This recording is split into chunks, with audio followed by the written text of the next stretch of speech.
I'm pretty sure we're going to have a really interesting, provocative, informative discussion about artificial intelligence, consciousness, and culture.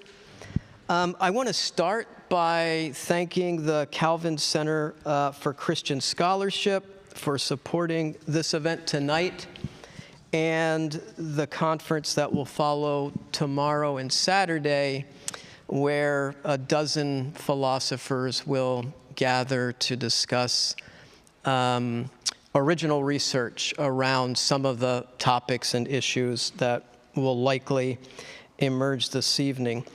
In my years at Calvin, this is, I believe, the fourth event of this kind that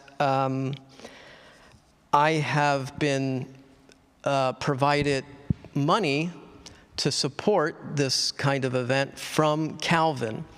And for a Calvin's a very small place, but the fact that they continue to find funding for events like this, I think, is really impressive. So a shout out there to Calvin. With that, let me introduce tonight's panel, and I would just ask, hold your applause until the very last one is introduced. So, to my far right is Iskra Failiva. Iskra is Associate Professor of Philosophy at the University of Colorado Boulder. She specializes in moral psychology and issues at the intersection of philosophy, psychology, and psychiatry. She's the author of many articles in peer-reviewed journals. She's published for more popular audiences in venues like the New York Times. And she hosts the Philosopher's Diaries blog at Psychology Today. So thanks for being here, Iskra. Greatly appreciate it. Next to Professor Failiva is Philip Goff. Philip is Professor of Philosophy at the University of Durham in the UK. He's published many articles in peer-reviewed journals, and I think to my count 4 books. And his interests are far-ranging, from the study of consciousness to the objectivity of morality, from political philosophy to philosophy of religion. But he's probably best known as one of the leading defenders of a view of consciousness known as panpsychism. And that's the claim that consciousness is a fundamental and ubiquitous feature of the physical world. His book, Galileo's Error, is aimed to make this panpsychist view understandable and compelling to a general audience, and I highly recommend it. I use it every year in my Minds, Brains, and Persons course. Philip, thanks very much for being with us. Next to Philip is Jessica Hine. Jessica is a postdoctoral associate in philosophy at MIT, where she received her PhD very recently, this past summer. Her areas of philosophical interest and research include the philosophy of mind and metaphysics, especially the relationship between perceivers, perceptual experiences, and the perceptible world. Professor Hine's research into these areas engages philosophy of science and the philosophy of AI. She recently presented at what has become an important hub for the discussion of issues related to consciousness and AI, known as MindFest, which is held annually at Florida Atlantic University. So Jessica, thanks very much for being with us. And then to my right is not Brandon Rickaball. Unfortunately, Brandon could not be with us tonight, so Brian Cutter has graciously agreed to join us. Brian's Associate Professor of Philosophy at the University of Notre Dame, and he is the recent winner, along with, I've forgotten the co-author's name, Philip Swenson of the Sanders Prize in Philosophy of Religion. Before starting at Notre Dame in 2016, He was a Bursoff Faculty Fellow at New York University. His research is primarily in the philosophy of mind, metaphysics, and philosophy of religion. His works aim to make progress on perennial metaphysical questions about the mind and the place of human persons within the cosmic scheme. So, Brian, thank you very much. And with that, would you please join me in welcoming our panelists?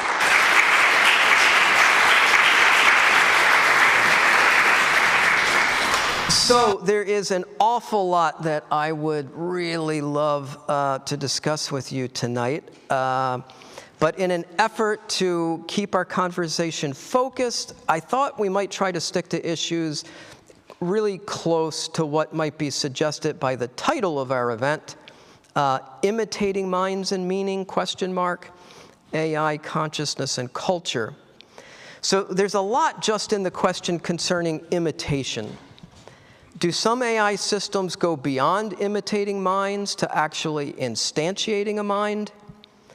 That is, are some AI systems not just imitating thinking, understanding, and conscious experience, but actually thinking, understanding, or experiencing?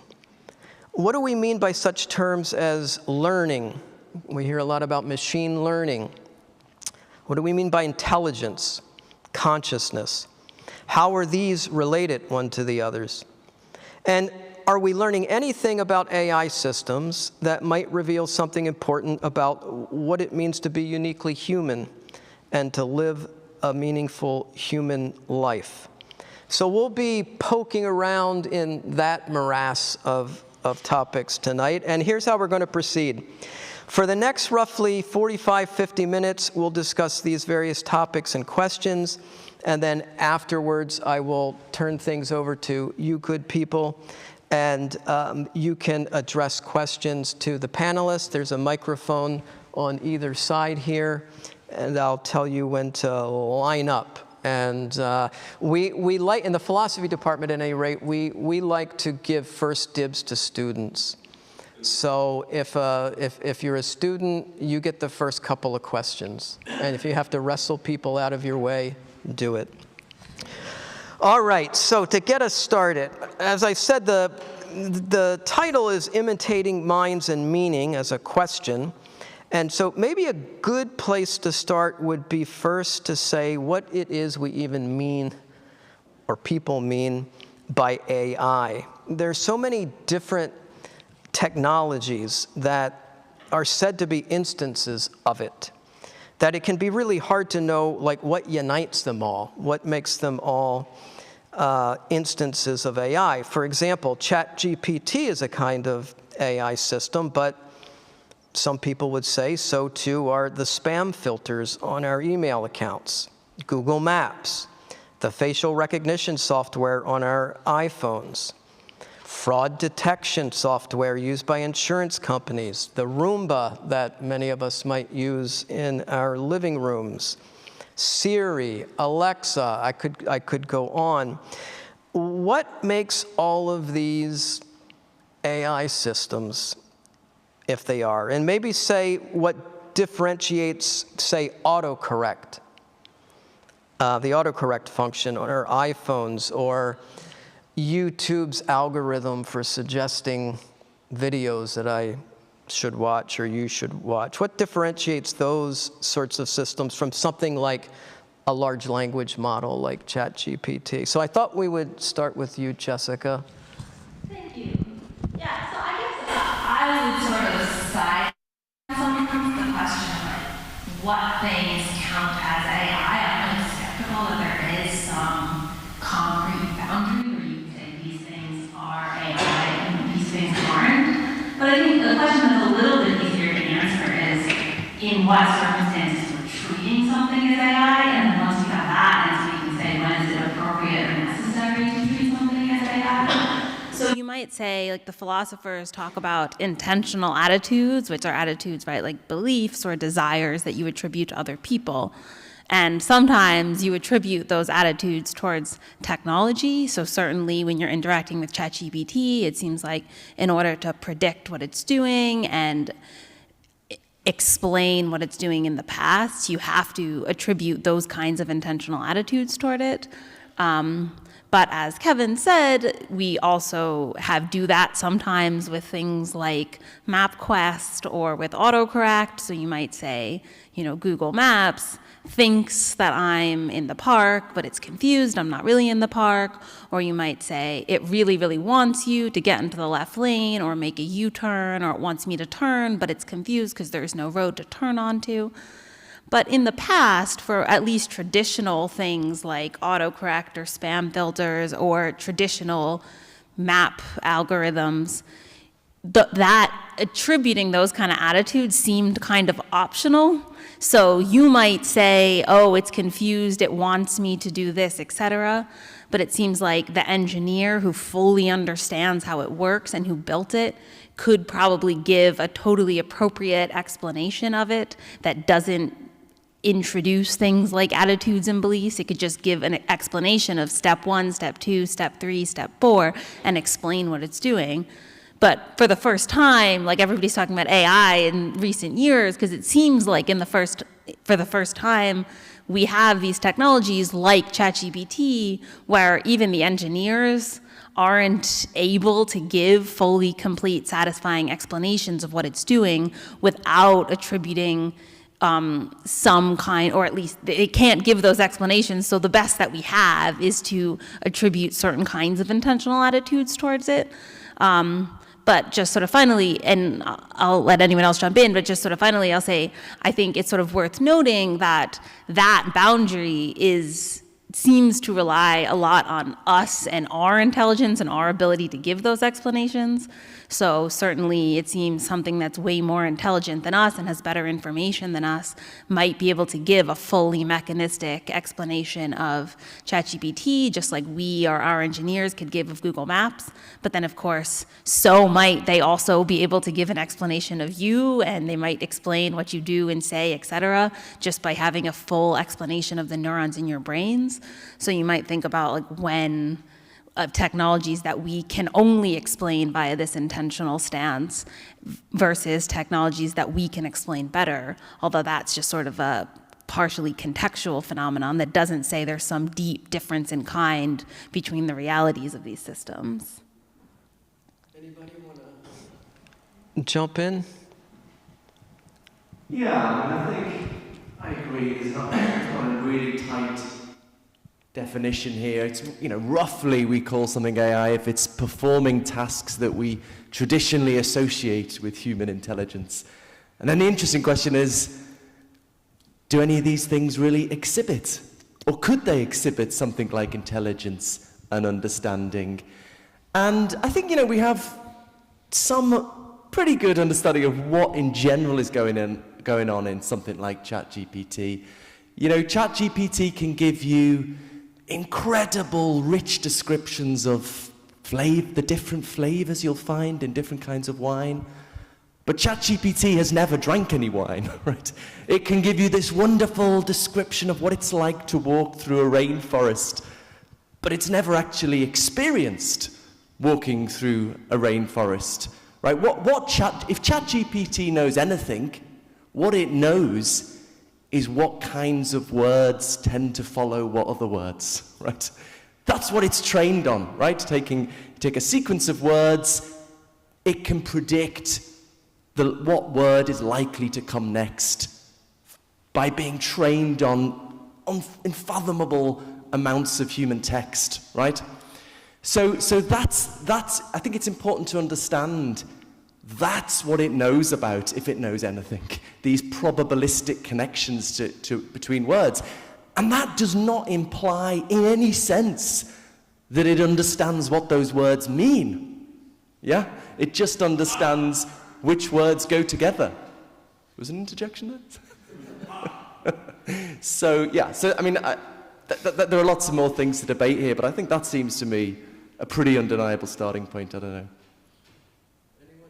So Philip, would you say take Roomba, or a vacuum cleaner that learns the layout of your living room or your house, Does it know, does it know the layout of your house? I think a mistake people often make here, and other panelists would disagree with me on this, but a lot of people separate two things. On the one hand, things like thought, intelligence, understanding, these kind of cognitive activities, and on the other hand, conscious experience, and sort of separate them out. So you think, well, these cognitive things, like understanding, they're just sort of about information processing. So in principle, if a system has the right kind of information processing, we can say it understands, it knows, it has intelligence, it doesn't need to be conscious.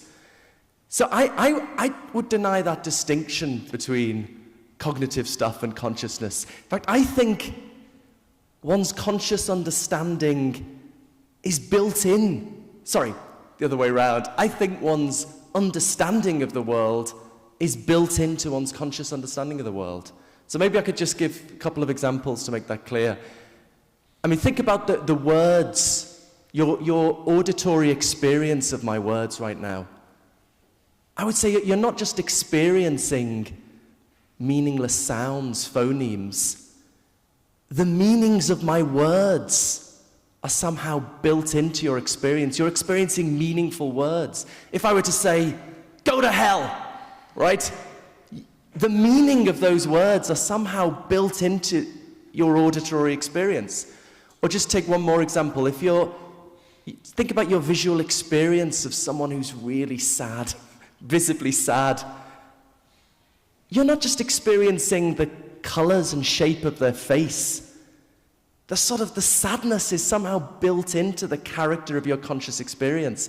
So I think understanding and intelligence is built into the way we consciously experience the world. So if we want to talk about these things, whether it's large language models or the Rumba, Hoover, whatever it is, as having real intelligence, real understanding, we've got to ask if they're conscious. And I don't think any of them are. So maybe in some metaphorical sense we can say they understand, but they don't really, not in the way a human does. Yes, so I have some thoughts on what Jessica and Philip just said, but instead I will return to Kevin's question. I mean, it seems to me that the way in which we use the expression, and I agree with Jessica that there isn't any kind of natural kind that we are tracking when we use the expression artificial intelligence, but the way we tend to use it is basically we're thinking about what sorts of tasks would require specifically intelligence on the part of a human or a non-human agent, right? What kinds of things? So let's say the Roomba, I guess some intelligence is required to clean a room, but kind of not a whole lot, right? If you wanted to figure out how smart someone is, you will not ask them to clean a room, right? That's not going to be one of the tasks that you'll ask them to, to perform. And so I think that this is the way in which we, sort of tend to use the expression. So we talk about artificial intelligence when there's an artificial agent who is, outputting things that human agents can only output if they use their intelligence. Now there's a separate question, which is, how did the artificial intelligence, artificial agent, how did it arrive at those outputs? How did it produce them? How did it generate them?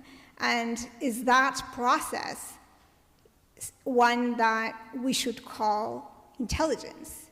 And that's a separate question that, we can debate separately. Because it may be that, it's using some other process that is sufficiently similar to intelligent processes so that, the same result can be achieved, and sometimes maybe even a better result, as in the case of, chess playing programs or Go playing programs and so on, who beat, the best human. But at any rate, I think if it is producing the output, we tend to say, yeah, that's intelligence.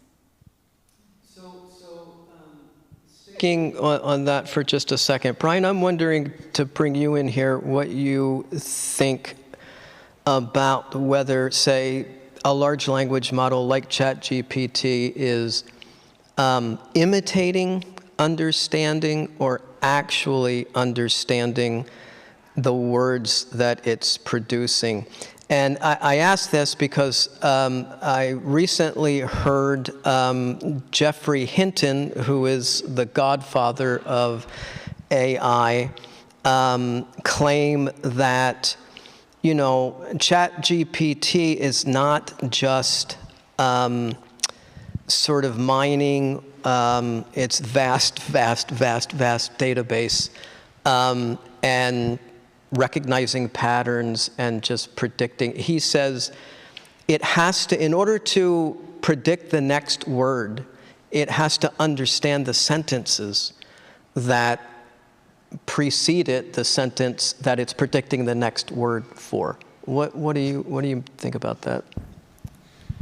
Yeah, so I would want to distinguish a few different senses of the term understanding. I would be happy to say that ChatGPT understands language in some reasonable sense of the term, not others. So, you know, on the one hand, maybe the most full-blooded sense of understanding would require something like consciousness, where understanding the meaning of a sentence involves consciously grasping a proposition and consciously apprehending the logical connections between it and other propositions. Since I don't think ChatGPT is conscious, it doesn't have subjective experience, it doesn't have its own first-person point of view of the world, it doesn't understand in that really full-blooded sense of the term understanding. But I think it's also reasonable to use the term understanding in somewhat looser, less demanding ways. So kind of on the other side of the spectrum, we might say that something understands language if it can produce kind of appropriate responses to a wide and open-ended range of possible inputs. So not just it's memorized a few, like, you know, when I say thank you, it says you're welcome, but like for pretty much any topic I want to throw at it, any sentence I want to throw at it, can it come up with some kind of reasonable, sensible, coherent, contextually appropriate response? That's one sense of understanding, and I think, you know, in that sense, ChatGPT does meet the bar. I mean, I can ask it questions about things that are definitely not in its training corpus. I can say, you know, what do you think would happen if you put 3 raccoons on a skateboard and put the skateboard on top of a hill with a gust of wind blowing behind it at 30 miles an hour? Like, I guarantee you that particular sentence is not in its training corpus, but it will say something pretty sensible in response. Also, when it comes to just giving it instructions for basic tasks, you know, it can do reasonably well. When it comes to longer range tasks, more complex tasks, maybe not so much. And so, you know, it's somewhat a matter of degree. But in this kind of like behavioral sense, can it respond appropriately to a wide and open-ended range of inputs? Yes, I think it understands in that sense. Maybe an interesting intermediate case between these two senses. On the one hand, you have the consciousness involving sense. On the other hand, you have a more purely behavioral sense. There's an intermediate sense, which is, does it have a kind of internal model of the domain that it's talking about? Or is it merely producing appropriate outputs without internally modeling the domains that it's speaking about? Here, the matter gets a little bit more controversial, and different computer scientists and specialists disagree.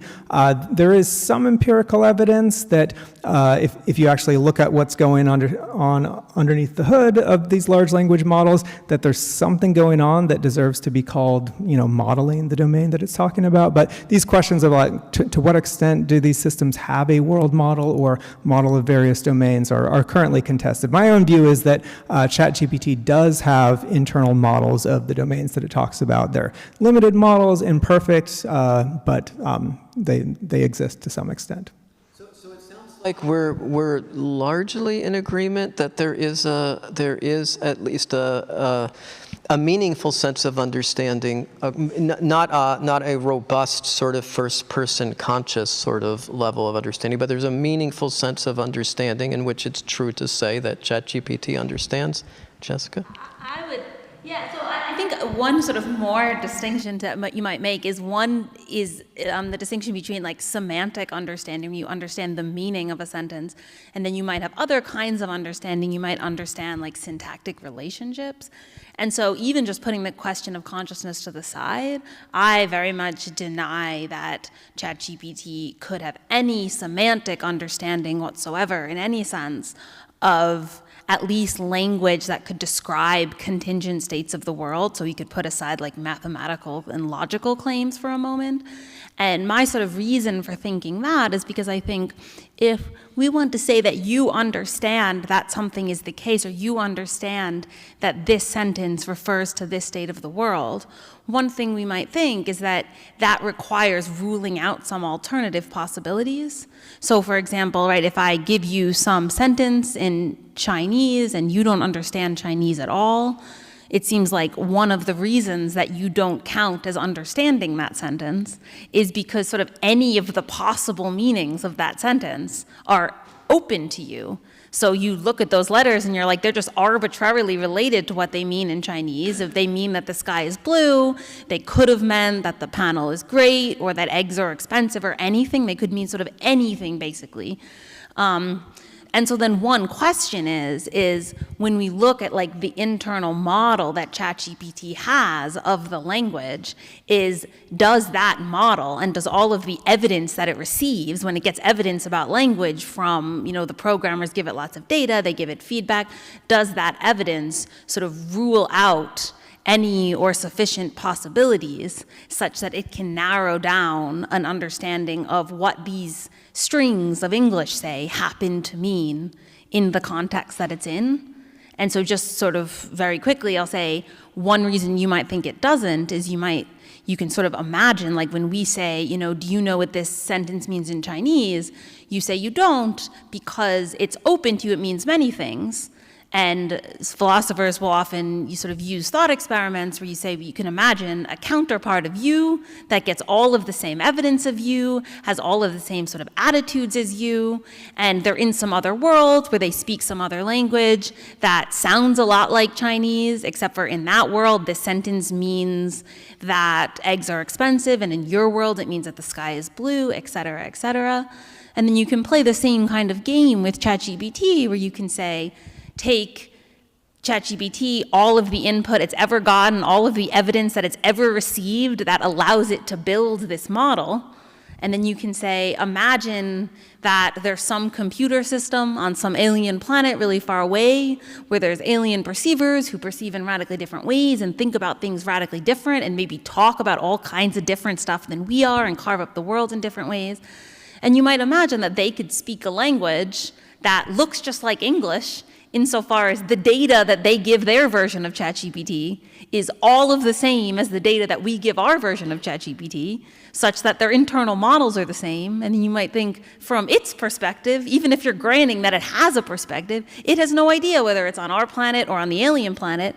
And if it doesn't know that, then I think, well, it just doesn't have any understanding whatsoever because it doesn't know whether this means that eggs are expensive or that the sky is blue or that the panel is long or that any of these different things. And insofar as its model sort of fails to make any of those distinctions on meaning, then you might say it understands a lot about syntax. It understands something which would be common between our language and the alien language and all these different languages, but it doesn't understand the meaning insofar as it doesn't understand which propositions these strings of English happen to represent on the planet in the context that it happens to occupy. It's very helpful. Let's focus a little bit on the consciousness question. So probably everybody in this room will remember back in 2022 when this Google engineer, Blake Lemoine, made the provocative claim that the Lambda chatbot he was working with demonstrated signs of consciousness. It created a firestorm of controversy. He was eventually fired from Google. So I want to think about consciousness, and I want to get, Philip said a bit about what he thinks. So I think about consciousness this way. It's all the stuff that makes up our subjective experienced lives. My conscious life is filled with experiences of colors and flavors and smells and sounds and pleasures and pains and emotions and sensations. There's something it's like to see the redness of an apple as opposed to the greenness of grass, say. There's something it's like to taste the spiciness of vindaloo versus peanut butter, say. Something it's like to smell lilac as opposed to lavender, etc. So I'm just wondering how each of you thinks about consciousness, how you understand consciousness, and whether you think it's possible that some AI systems either are, or at least, if not already are, one day will be conscious. And if so, what does it mean for our future? Yeah, a little question there. Yeah. 25 years ago, the neuroscientist Christoph Koch bet the philosopher David Chalmers a crate of fine wine that the science of consciousness would all be wrapped up by now. And was it last summer or the summer before, Christoph Koch publicly conceded defeat on that bet because it's an absolute mess. I mean, there's lots of great stuff in the science of consciousness, but there is no consensus on which kinds of physical or brain activity are required for consciousness. There are different theories, integrated information theory, global workspace, and there's no consensus. And in a way, this isn't surprising. The tricky thing about consciousness is it's not publicly observable. I can't look inside your brain and see your feelings and experiences. If you're dealing with a human being, there is a way of accessing their consciousness. You can ask them, what are you feeling? What are you experiencing? And if you scan their brain, if they've just got one, you can start to try and correlate which kinds of conscious experience go along with which kinds of brain activity. So that's very roughly how the science goes. Even there in the human case, there's no consensus. But then as we move out to non-human animals, lizards, fish, it really gets much more difficult. Another thing, I think, I talk about this a little bit in my most recent book, I think what has become apparent is one reason there's no consensus is that the scientists' philosophical assumptions about consciousness impact how they interpret the data. And so I'm not talking about the big philosophical mysteries of where consciousness comes from, just how you interpret the scientific data, whether consciousness is in the front or the back of the brain, for example. And so I'm inclined to think, actually, what we need to do temporarily is to sort of fragment the field and move to different research programs that are sort of scientific and philosophical. That is to say, that are performing experiments, but in a way that's informed by certain philosophical assumptions that fix how you're setting up those experiments, how you interpret the data, and so on. Just separate out different research programs and see which bears fruit to hopefully lead to future consensus. So we really are at first base. My own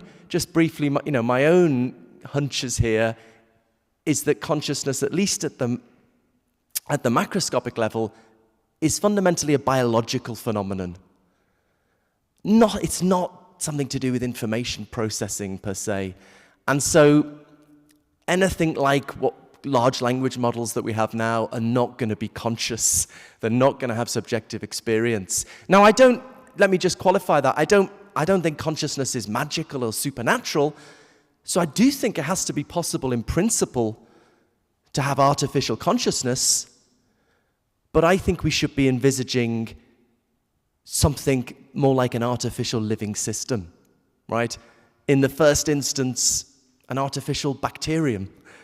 Maybe in 5,000 years, we'll get something more like a rabbit.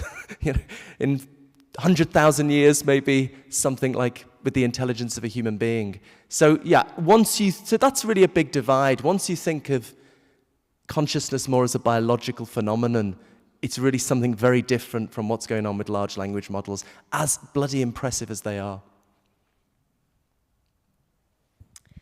Well, I'm sympathetic to the idea that consciousness is a biological phenomenon, at least the only instance that we really have evidence for is the brain's production of consciousness, and the brain is a biological organ.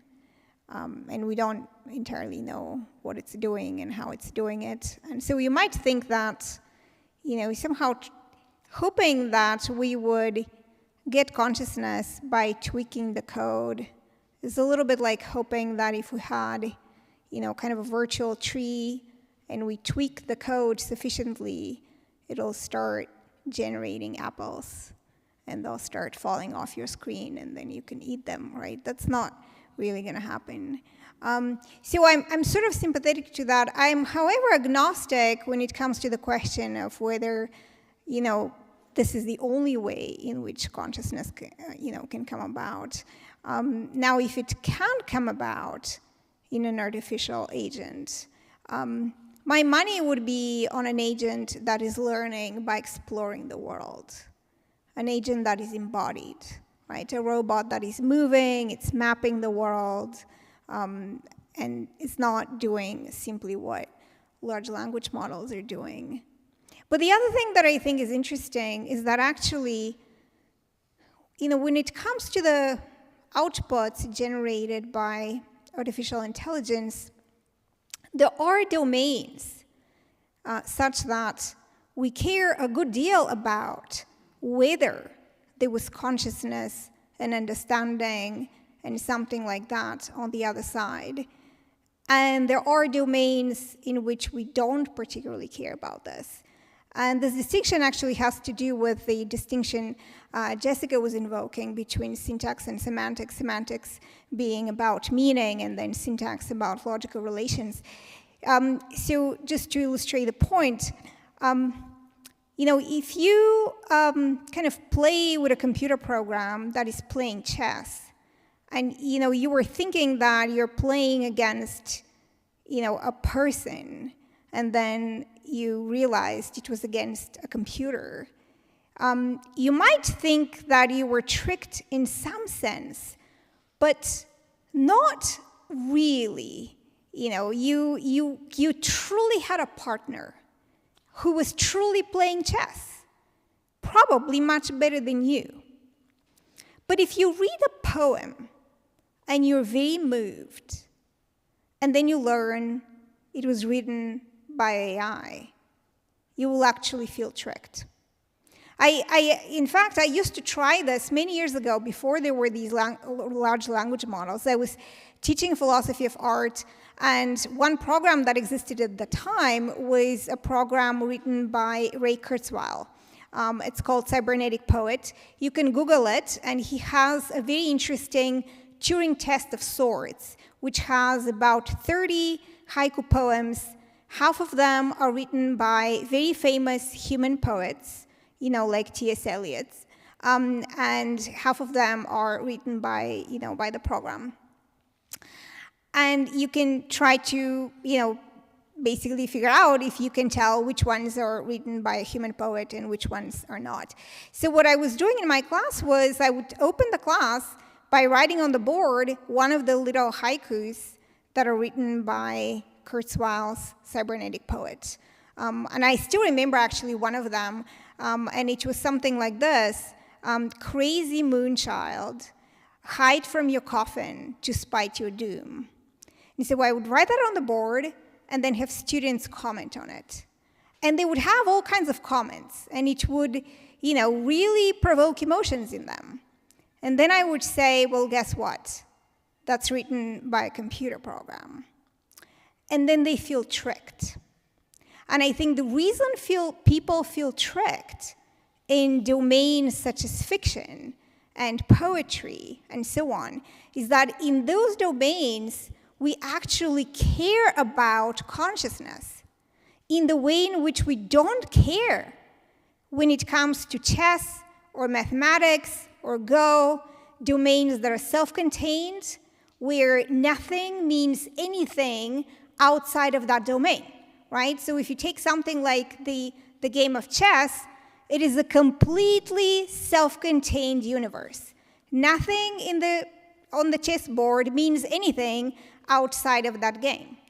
And so, so long as you have an agent that can follow the rules and win the games, that's all that you care about. And, if it's not conscious, it's still playing the game. You would still say that it's playing the game. But you might be much more inclined to say about the poetry writing program that, it's not really writing poetry. Like, it's imitating the process of writing poetry. And that's how it tricks you. Yeah, so I agree at least as to the deep uncertainty about questions about the possibility of AI consciousness.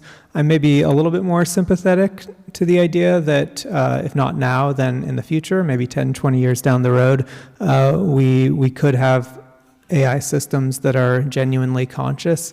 So some of this is going to depend somewhat on your views about the nature of consciousness. There's one kind of materialist view about the nature of consciousness that might be pretty popular in Silicon Valley, that all there is to being conscious is processing information in certain kinds of ways. And if that's what it is to be conscious, then if we can program a computer to process information in the relevant ways, maybe that kind of structurally resemble patterns of information processing in the human brain, then that computer would genuinely be conscious. I myself don't accept that materialist view. I favor the view that consciousness is a fundamental, irreducible property. It's not reducible to patterns of information processing. It's not reducible to any physical processing at all. Nonetheless, even if you accept that view, I think you should be at least open in principle to the possibility of AI consciousness. The reason is that even if consciousness is this fundamental, irreducible property, it's still in some robust law-like way connected to physical processes in your brain. Like there's a robust lawful correlation between patterns of physical activity of your brain in your brain and certain kinds of conscious experiences. So the jargon term that philosophers sometimes use for this is psychophysical laws, the idea that there might be laws of nature connecting physical states of matter to states of consciousness. And now, if we want to think about the question of AI consciousness, we want to ask about what is the nature of the psychophysical laws? In particular, do the psychophysical laws care about just the abstract causal organization of a physical system, or do they also care about whether that causal organization is realized in a biological substrate rather than a silicon-based computer, for example? I think we should at least be open to the idea that the psychophysical laws don't care about the kind of substrate that a causal organization is embodied in. They're only sensitive to the high-level causal abstract organization of the system. In that case, it should be possible in principle to create a computer that would be associated with consciousness. So one way we might do this is to create a detailed simulation of a human brain, a computer that simulates down to the level of individual neurons, the pattern of interactions of cells in your brain. That's probably not the most realistic way to get there, but there might be other ways. But in principle, if the laws of connecting physical states of matter to states of consciousness don't really care about the kind of substrate you're dealing with, and they only care about higher level organization, then it should be possible in principle to create a conscious AI system. So let's just stay here for just a second. So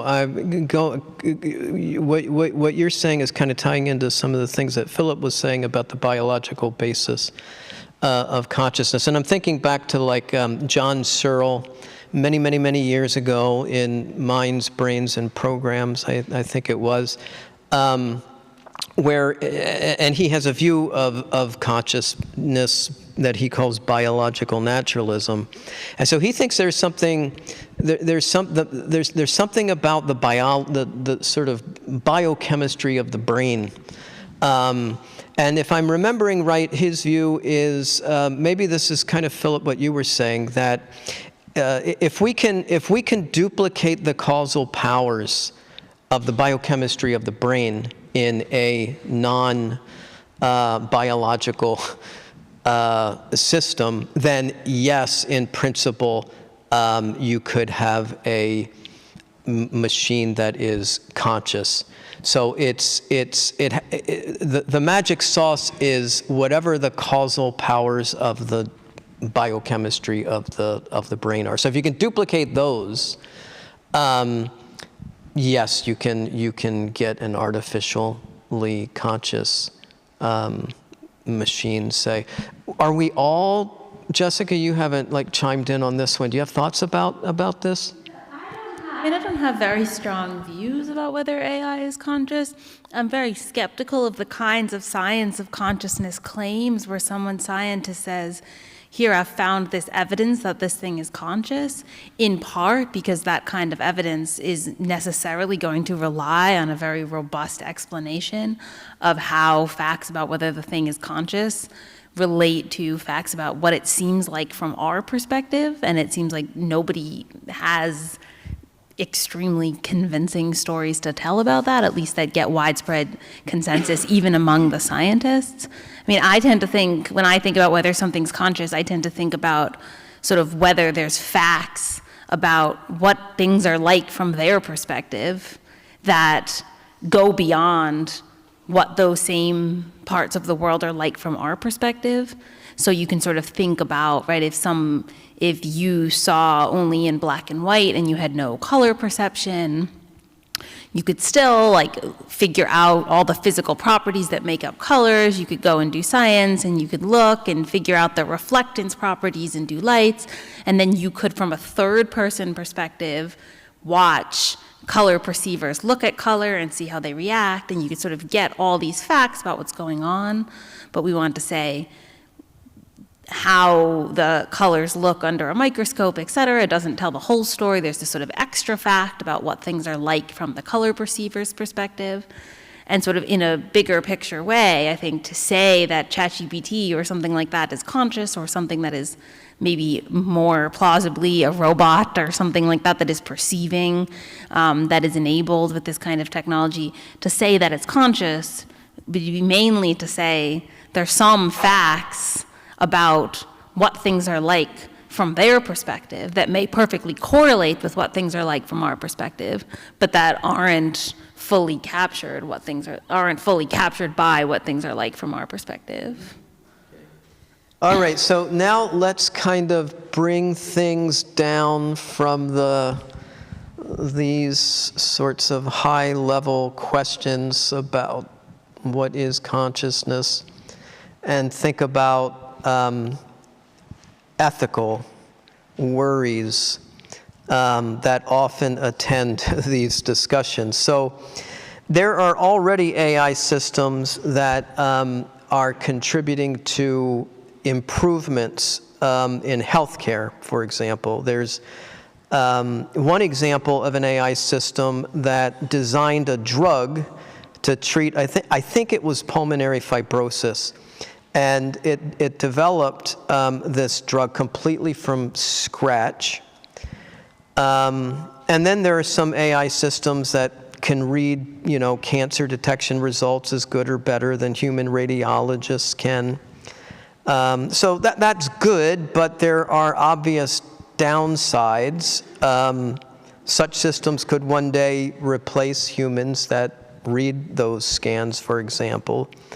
And then there's the very real loss of human rights and freedoms that are posed by governments and police departments using facial recognition. And then there's all sorts of worries about our justice system and AI uses there.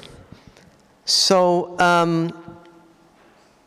they amplify biases that are part of the data that they're working with, and then you've got autonomous weapon systems.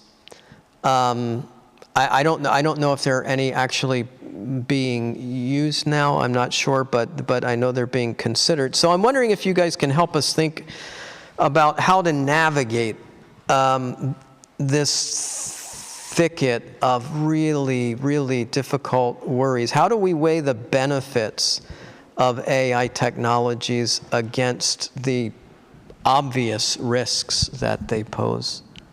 Yeah, it's a very difficult question. I mean, a lot of people at the moment thinking very seriously about the dangers, and that's good, because there are real dangers.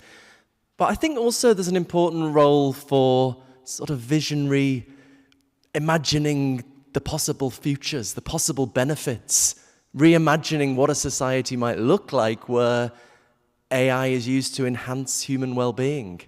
What might that look like? What would we want out of that?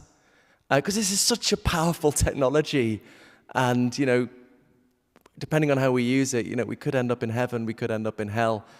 And also, you know, the starting point for that, I think, should be creating the social conditions that make that kind of reimagining possible. And there's one thing that gets in the way here. I don't know if people have heard of this thing called capitalism. And so when I say capitalism, I'm not meaning capitalism versus communism. I'm meaning the very rampant, aggressive form of capitalism we've had for the last 40 years, as opposed to the kind of capitalism we had in my country, the UK, and the US and Western Europe for the 30 years after the Second World War, right, where we had a mixed economy.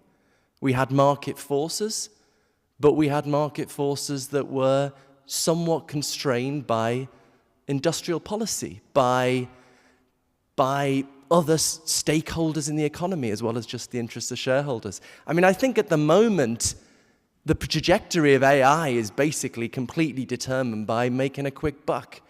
And, you know, I think we need to find ways to express our democratic right to have some influence on what's going on with this technology. Maybe it's time to break up some of the tech monopolies here, as presidents have done in the past. I mean, there's evidence just this week, very strong evidence that certain, you know, ex-users who say challenging things about Musk, their views go right down, right down. There's pretty strong evidence that is happening. I mean, by what right does one man take what is effectively our public square and shape that to their own personal interests? You know, I think we need a balanced story where not talking about overthrowing capitalism, but where we bring in different voices, different stakeholders to reimagine what we want to do with this technology, where it's going to go, because there are big dangers here. I mean, I would say that my reaction is very context dependent. So on the one hand, there are these AI alarmists who go around selling books about how AI will become conscious and all AIs will unite and kill everybody. And I think that's not something that you should be losing sleep over. Also, I think there are contexts in which people really sort of overplay the danger to the point that we're not taking advantage of the technology, and I think there's an interesting question about why that is. I actually have a public philosophy essay on this that's called, do algorithms have to be perfect to be good enough?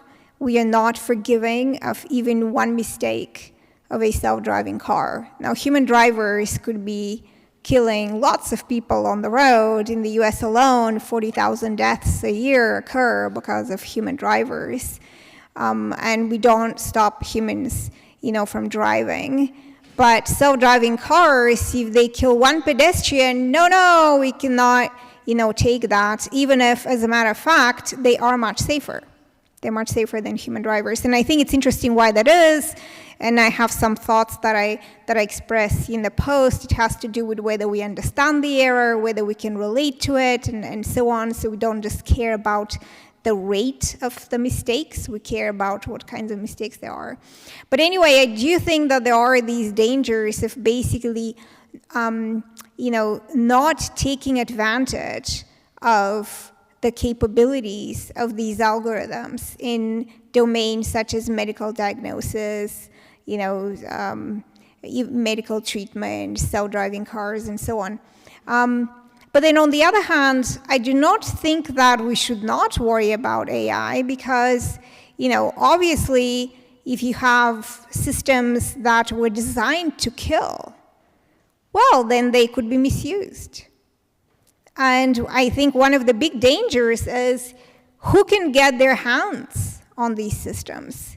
So historically, it has been mostly governments that could get their hands on these systems. And some governments were very bad, and very bad things happened, but there were still some constraints sort of in place. If it's only really governments that can use very powerful weapons, maybe the world is, somewhat of a safe place.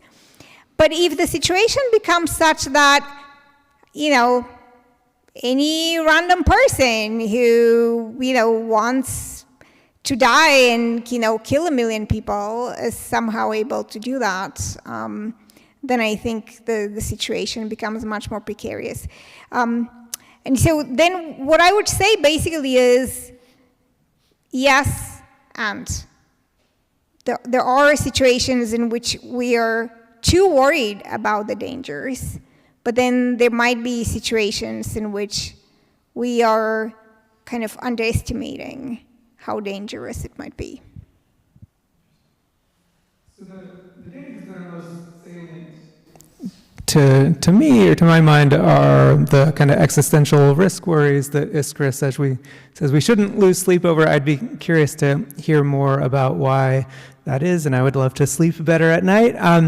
But I mean, as I said, I think it's simple to lay out the basic case for why this is something that one might be concerned with. So the first part is just taking seriously the idea that AGI will be here within the next 10, 20 years. AGI here, I mean, this term might be familiar to some of you. That's often defined as an AI system that can perform all or nearly all cognitive tasks at or above the human level. If you listen to the heads of all the top AI labs right now, they're all predicting AGI within, somewhere between 2 and 5 years, basically seems to be the Silicon Valley consensus right now. The more conservative ones are maybe putting it 7 to 10 years out. But a lot of people who are kind of on the inside and understand these systems and see the trends and see the trajectory seem to take very seriously the idea that AGI is coming soon. Add to that the natural thought that if we achieve AGI within 5-10 years, then we will likely achieve systems that are vastly superior to humans not too long after that. I mean, technology tends to improve gradually over time. There's also the kind of recursive self-improvement dynamic that a lot of theorists have talked about, that once you have AI systems that can perform at superhuman levels with respect to building AIs themselves, then you can see how that could bootstrap its way to very powerful systems. Add to that the fact that once you have human level or greater than human level artificial systems, you can quickly and cheaply make loads and loads of copies of them. And you start to take seriously the possibility that within the coming decades, we might live in a world where there's not just one, but potentially billions of copies of systems, all of which are at or above the human level, and maybe in some cognitive respects, vastly superior to the human level. Add to that the kind of speed advantages that AI systems have, so they might be operating at time scales that are just like, superhumanly fast.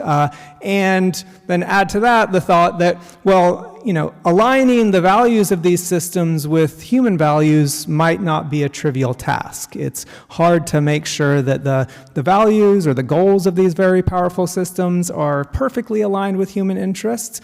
And so, that's the line of thought that gets a lot of people, including myself, to take seriously the thought that, we might be entering a world where we effectively are existing alongside a very powerful alien species that might outnumber us, be more powerful than us, be cognitively faster than us, more capable than us in nearly every respect. You could see how that could go badly. You could also see how that could go very well.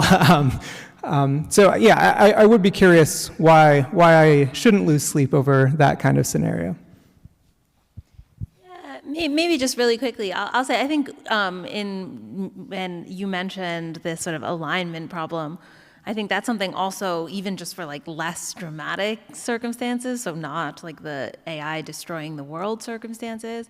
I think there's also an alignment problem that's pretty alarming with regard to like social AI and especially how it messes with people's social relationships, especially children that are sort of raised and have their brain shaped by this and don't have the kind of weirdness feature that might protect adults from certain kinds of things. So like, for example, I mean, it's sort of easy to think of like the analogy with other kinds of technology. So it's like all of a sudden we can produce like artificial sugars and all of this really, really easily. And then everybody knows how that goes. It sort of all of a sudden everybody's really, really unhealthy in some sense because like our day-to-day forces and what can make a lot of money is not always aligned with what's best for people in the long run. And I think there's a pretty straightforward analogy with AI for our social lives, where suddenly, you know, when you're a kid and you're trying to make friends, et cetera, there's this ability to talk to something which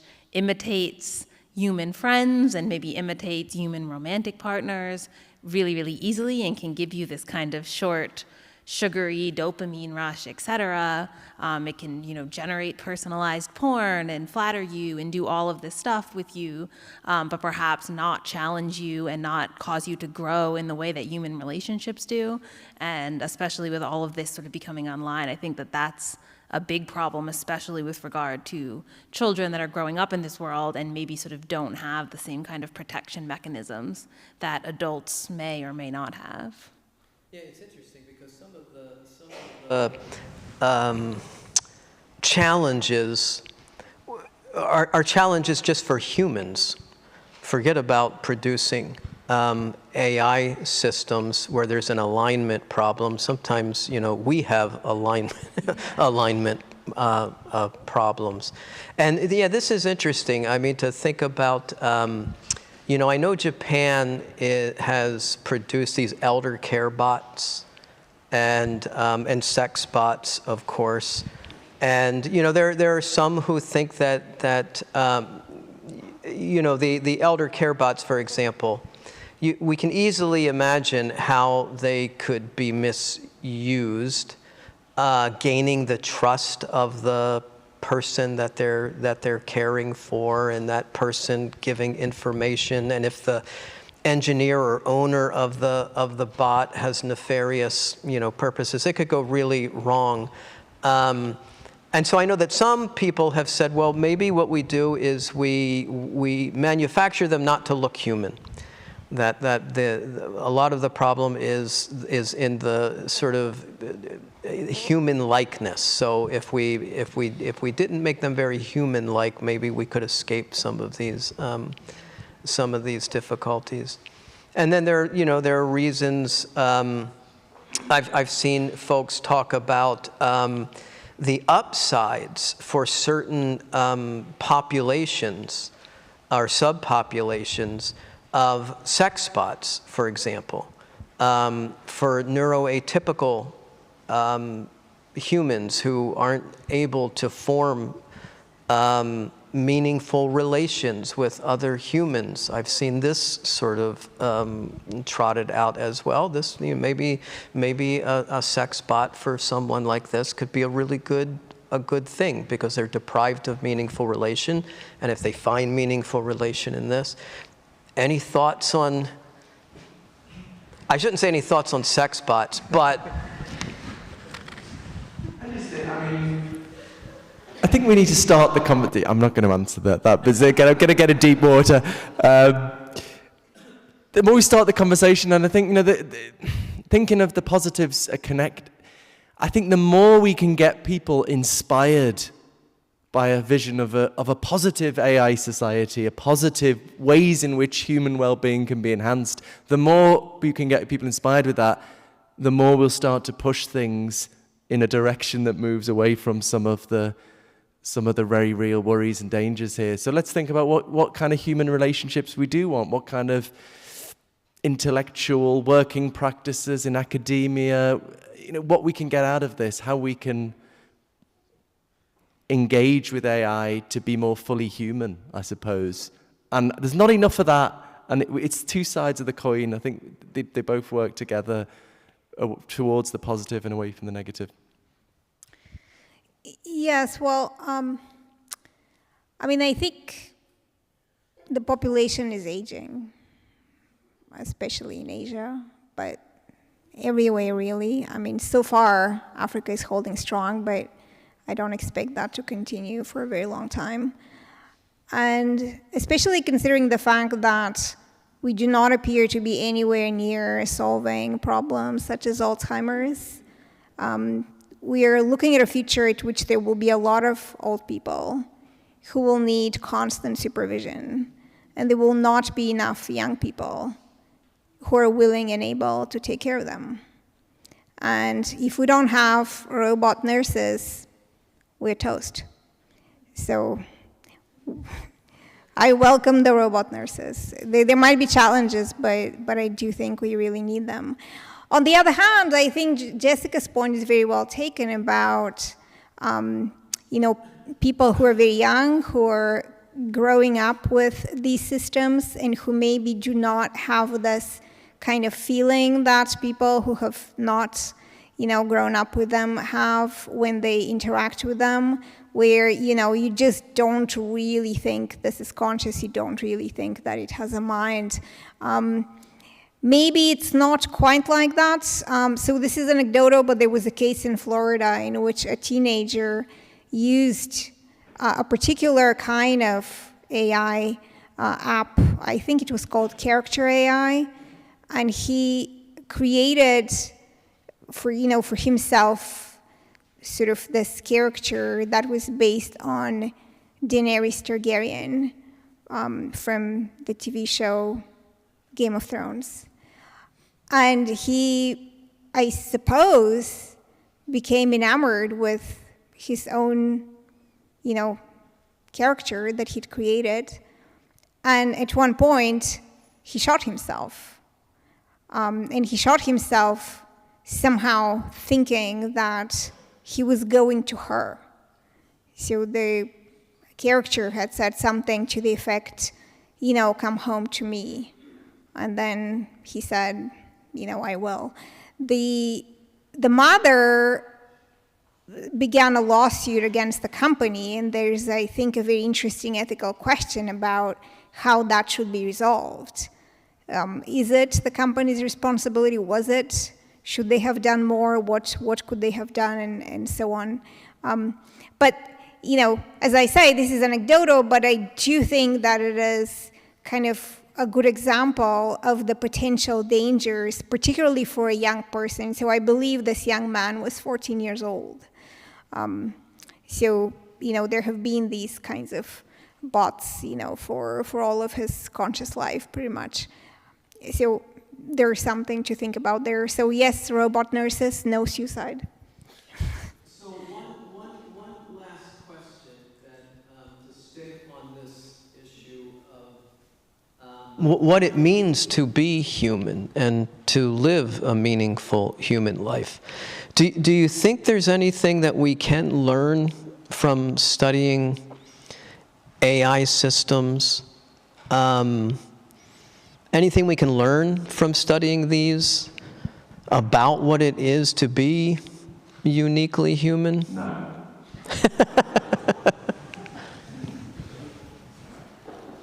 Anybody?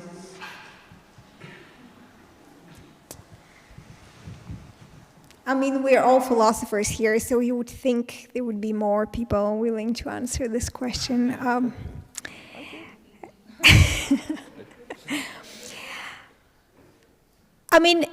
I think in some sense we can learn something about what it is to be human from every experience. Before I met my husband, I didn't really know what love was, actually. I kind of thought I knew, but I realized later I really did not. It was, I had previous relationships, but it was this sort of thing where you kind of play a role, this is what you're supposed to do now as the girlfriend, and they're supposed to do that thing as the boyfriend, and it's kind of, working out. But, there wasn't really that kind of deep bonding that it turned out love was. And so, I think I learned a lot from that. It was a life-altering experience. Anyway, so I think in that sense, anything that is in some way sort of meaningful to you, or it is illuminating the kinds of things that you care about, or it is showing you new things that you might care about, can teach you something about, what it means to be human.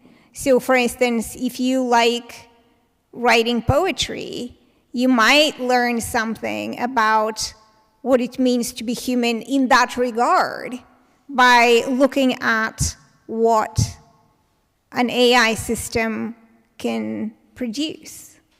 And maybe if it produced poetry that was much better than anything you've encountered from human poets, well, that might change your view of what creativity is, or what the value of poetry is, and so on. And, maybe if you just encountered something mediocre, then that might make your view of the importance of, human creativity really change in a different way, where you start thinking, yeah, humans. And, one thing that I would mention in this respect that I have sort of learned for myself recently, at least with the systems that are existing now, is that there is a lot of variability in humans. That's kind of one thing that I have learned by looking at AI, because there's very little variability in AI. If you ask a question of people, if you ask 1,000 people the same question, you will get many, many different answers. They will differ in all kinds of ways, in how interesting they are, how insightful, how long, what vocabulary is used, and so on. But if you ask AI 1,000 times the same question, it is going to give you very, very similar answers. There's going to be a lot of homogeneity to AI. And humans just differ from each other.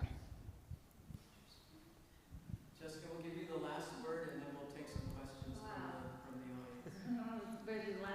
But I guess I do think something like philosophers often talk about sort of whether true beliefs are, valuable in themselves and valuable for our experiences, or just valuable in what they help us get from the world. And I do think when we think about like interacting with AI agents or AI girlfriends or AI friends, et cetera, it seems like no matter what, they're going to involve some kind of a false belief, or at least some kind of a false pretense about what's going on.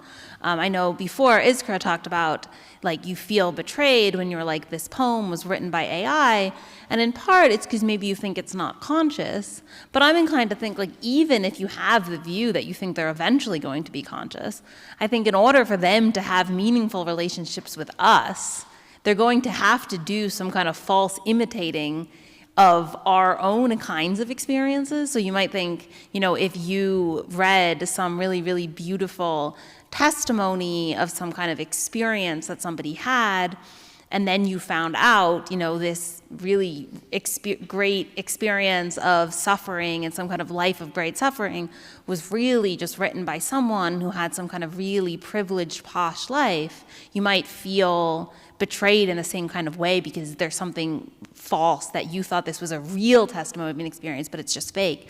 And I think no matter what, for AI to be able to produce answers and such that we can have meaningful relationships with it. And for it to be understandable to us, it's going to have to do this kind of false pretense of having experiences that are more like ours than we think. And then we can engage with it in the same ways you can engage with like a novel or a television show, etc. But I think we rightfully think that it's really sad if like the most important part of your life is watching television shows or playing video games because there's something fake in it.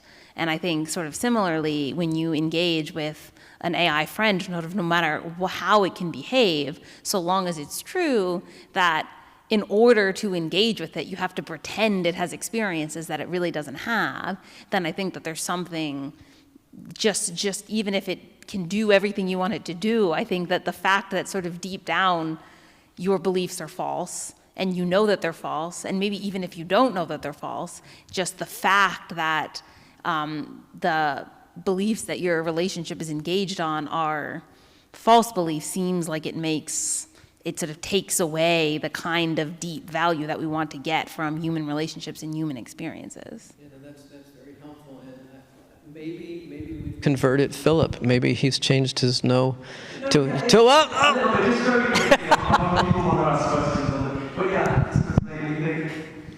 I think what we should think is that we can learn more about human potential.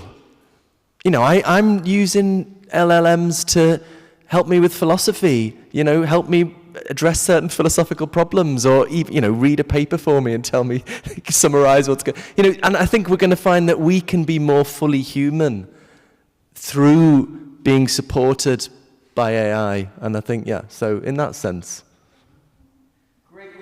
Help me in thanking this panel.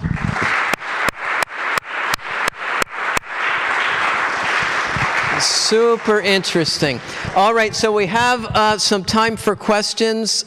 A couple of things. Again, as I said, it would be nice if we gave students the first couple of questions, but you can come down to a microphone. Please have your question formulated before you arrive at the microphone. And if you would, work really hard to make your question a question. So, any questions?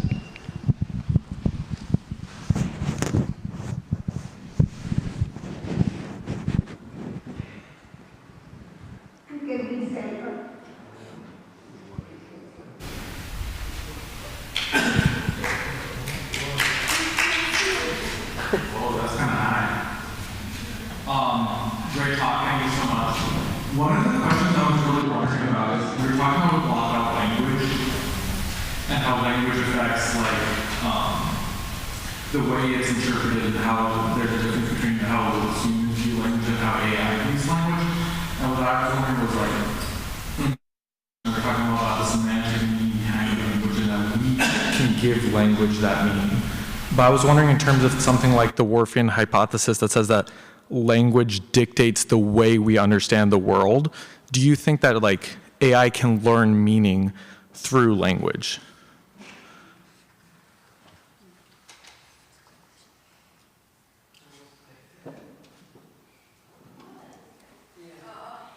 I can say, so I think the reason, maybe some kind of AI could understand language, but I think it would have to be something that can also count as a perceiver. So I think that the reason, in some sense, if you think that language shapes the way you see the world, it's in part because you come to understand language in conjunction with your perception. So one of the phenomenon, I think, sort of a base low-level version of that we can get scientific evidence for is you have a whole continuous spectrum of colors, and then we have evidence that if you are in a culture where you sort of are constantly use, purple and blue as basic color words as separate, then that will also make you be able to perceive those colors as more differently than somebody who only has one simple color word for those. But I think in those types of scenarios, the only reason that works is because you are constantly applying language to the world, and then you're training on how to do it. And then that allows you to sort of see the world in ways that makes it more easily carve-upable by the language that you're taught. And I think the thing with something like ChatGPT that is just getting linguistic input, I mean, maybe photo input, that's sort of a different thing, but it's still sort of getting data from photos, is that I think all of the data that it gets just so dramatically underdetermines the meaning of its sentences. So if it could learn the meaning, then you think, well, what about its counterpart that gets all the same data and has all the same stuff going on the inside? And then in that world, a given sentence of the language means something sort of radically different. I think if they're doing the same thing and they're sort of both equally correct, then we can't say that this thing can understand the meaning if all of its attitudes are totally consistent with basically anything being the meaning. Not sure. Can I say something very quickly? Please. Very quickly. I mean, I think you couldn't understand the meaning of the word pain if you've never felt pain. There are lots of cases like that where you have to experience something to know what the word means, but maybe not every case.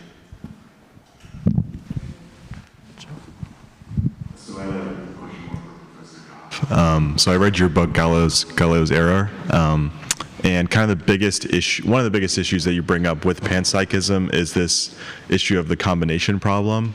And I was wondering if, like, since writing your book, if you've had any new findings on that or any other research has been done on that. Maybe say what the combination problem is.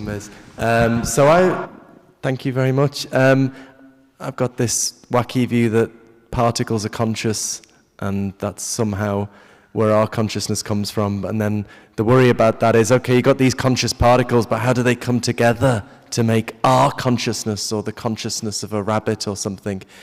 I guess over time, I mean, there are lots of different and interesting ways of trying to make progress on this. But over time, I've come to think that this only really becomes a problem if you've got a very reductionist view of consciousness, where you're trying to say, in some sense, there are just conscious particles, and what we call Jessica's mind is just a label for some network of conscious particles or something. And that very reductionist story is one philosophers tend to like, and theoretical physicists who sit around playing with equations. But if you talk to, like, scientists who are really investigating complex systems, like condensed matter physicists, they tend to not go for that reductionist picture. They tend to think there is sort of irreducible complexity, irreducible causal principles at higher levels. And if you combine that with panpsychism, you get a view that actually, in certain circumstances, these new forms of consciousness emerge at higher levels of complexity. And that could be just a fact about how our world works. So I think a lot of the problem goes away there. And I kind of think that this is something natural selection, as it were, discovered and exploited. And that's part of the reason I'm inclined to think consciousness is a biological phenomenon. Sorry. Anyone else? The non-students are making their way.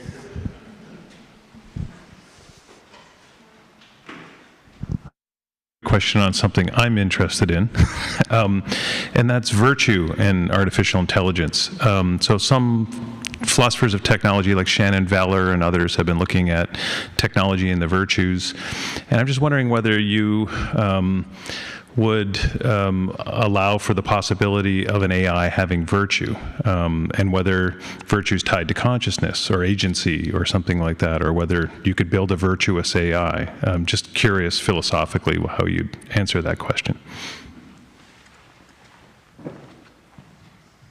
I mean, maybe I'll say something, and I see that Brian has thoughts as well.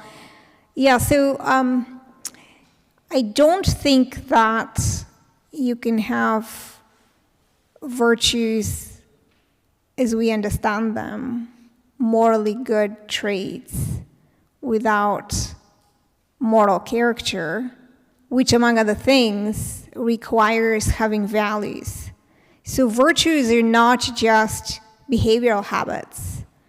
They're moral virtues because they reflect values.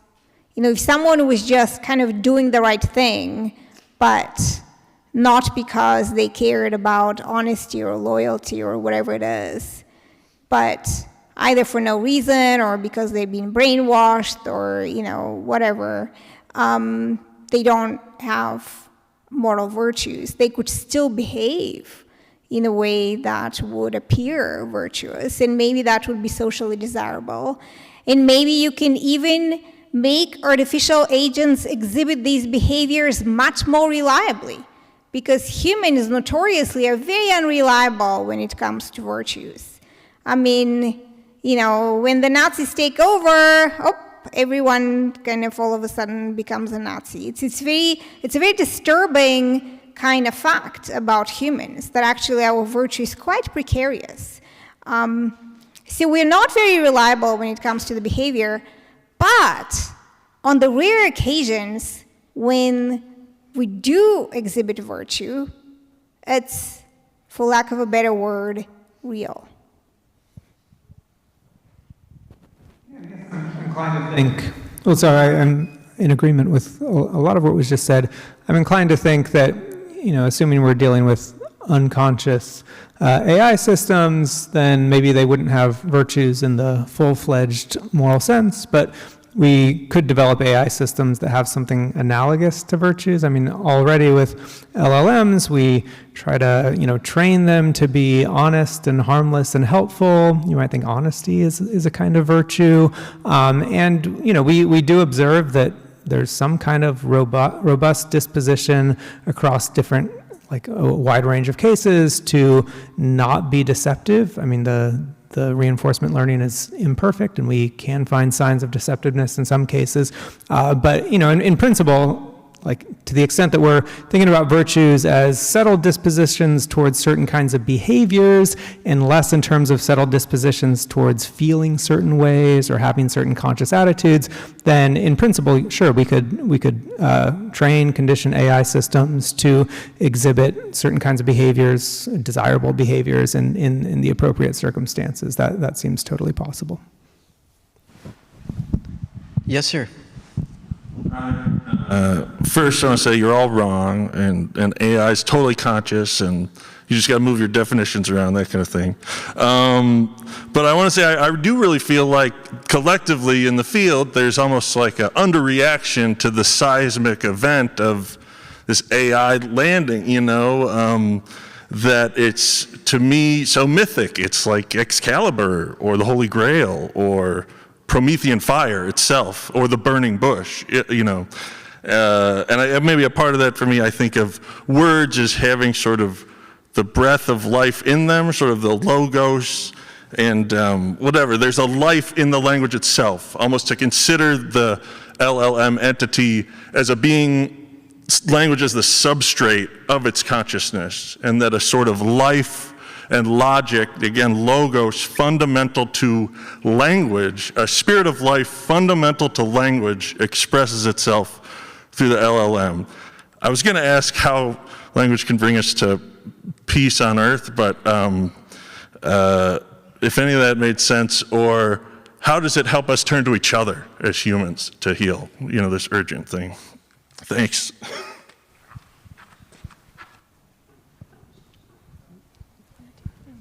Yeah, no, that was very. I mean, yeah, I think you're right. There's something huge going on here. There's something huge going on here, and we need to take it bloody seriously and work out what we're doing with it as a society, together democratically. We need to think about that. But it's too quick. That doesn't mean these things are conscious, and that doesn't mean these things understand the meanings of words. And just, I mean, even if you forget the whole consciousness business, we know how they work. They predict the next word in a sequence through studying loads and loads of human texts. So I think if you understand what that's going on, that's perfectly compatible with not understanding what these words mean. You just understand how they fit together. So, but yeah, that doesn't mean it's not amazing and important and everything else. when you think about the sort of the logic of language, I think it's sort of important that there's a lot more to the meaning of language than the sort of logical relationships between claims. So if you think that the logical relations between claims sort of dramatically underdetermine the meaning and perhaps don't determine the meaning at all beyond some sort of really sort of tricky metalinguistic edge cases, then you think, well, I have, ChatGPT produces some beautiful poem on the nature of suffering. And then you might think, well, there is an identical computer to it. All of its internal workings are exactly the same as this one, and on some other planet, and it produces the exact same thing. But in that context, the people read it and they're like, here's a really great brownie recipe, and it means something totally different. Then I think it's sort of hard in that context to say that there is an agent here such that we can attribute to it, maybe we can attribute to it some kind of understanding of the logic of letters and words, but that when you say, like, wow, this poem breathes fire or something, it has the spirit, it's this great deep thing about the meaning of suffering, if you think that its perspective on the world is fully compatible with its own output being a brownie recipe, or being a prediction of the weather, or being a bunch of basically anything that anybody could ever produce, then it's a little bit strange to think that sort of the lifeblood or the fire that you're getting from this poem is really in that thing itself, as opposed to it's sort of attributable to an artifact. So if I write like a great poem about something, or I have a book, you might think, yeah, there's something really deep and meaningful here, but it's just sort of attributable to me as its producer, as opposed to sort of in the book itself, insofar as it only means this, insofar as I'm the one who produced it. I want to give time for these last two questions. If we had more time, I think it would be interesting to think about, so you were talking about the large language model, John, when he was up, he talked about the entity that is ChatGPT, and I think it's an interesting question. What what the heck is ChatGPT here when I ask a question? Is it on my computer too? Is it there, and there? Is it what is there an it? What is it? But again, we don't have time to talk about that. But I think it is an interesting question. Madison. Or already have created conscious beings, do you believe that we hold moral responsibility to them? And what does that look like? Great question. Yes, I would say that if we ever do create conscious artificial systems, those things would be deserving of some degree of moral consideration. I'd be inclined to think that they would qualify as moral persons, so they would deserve at least the same degree of moral consideration as human beings. And, potentially more to the extent, we ordinarily think that, I owe more to my children than I do to random strangers. Why? Well, maybe partly because I'm partly responsible for bringing them into existence, and so that comes with certain responsibilities. So, I would say similarly, if we brought into being conscious artificial systems, then we would owe them, special care and concern in virtue of being responsible for their existence. One thing I would say is I think a lot would depend on whether the artificial agents have any feelings or whether they just have thoughts. So if they just had thoughts, but they just didn't care about anything, they couldn't rejoice, they couldn't be humiliated, they couldn't feel proud, they just couldn't feel anything. They didn't care about anything. Then I think the sort of case for moral consideration is very, very weak. But if they can feel things, not just think, but feel things, then I think the situation is quite different. Which is why I think a lot of people, for instance, care about animals. So we may not be so confident in their abilities to think, but we feel quite certain that they can feel. They can feel pain, for instance. And that makes them entitled to moral consideration. In fact, we're not even sure how conscious they are. I mean, they're kind of conscious. We don't know exactly how conscious. They seem to have bare bone thoughts, but how much of thinking is there going on? But the feeling seems to me to be the crucial bit. Last question. Thank you. My question is about, I feel like when I think about AI, and not in the sense that it can become generative, but in the way that right now it's a tool that can synthesize a lot of human thought in really cool ways and also imitate human experiences in certain ways. Specifically, as you were talking about how it relates to like kids and the way that it can be used, like it's a tool, so it can be used really well, but it can also be used really poorly. And I think like a similar thing that we have is like books. You know, books can have thoughts in them that aren't amazing and that can kind of malform people earlier, that like you need to have a, reflective mind when you're reading things. But I feel like with AI, the way that it is able to replicate humans in a way that it cuts you off from other people is unique. I don't know, my general question to you guys is, like, in that context, do you think that there's ways that AI should be restricted or put behind certain barriers of either like age or of ability?